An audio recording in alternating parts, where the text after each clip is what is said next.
तो गाइस, आज मैं मेरा साइकिल में चेंज करूँगा चेन, क्योंकि मेरा पहले वाला चेन था बहुत ज़्यादा ऑयलिंग कर चुका है, तो इसीलिए चेन बार बार नीचे उतर जा रहा है। तो साइकिल का कंडीशन भी मैं आपको दिखाना चाह रहा हूँ।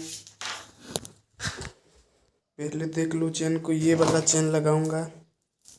कंडीशन देख सकते हो चेन का। तो साइकिल की तरफ चलते हैं। बहुत ज़्यादा ऑयलिंग कर चुका है, देखो ऐसे ही रहा, ऑयल पूरा ऑयल इधर से।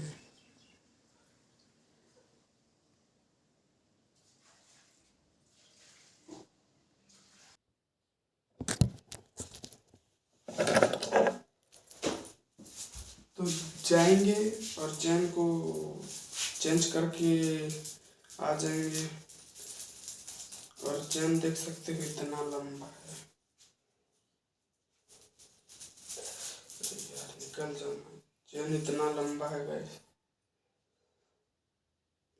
तो इसी में ही ब्लॉग ख़त्म करते हैं।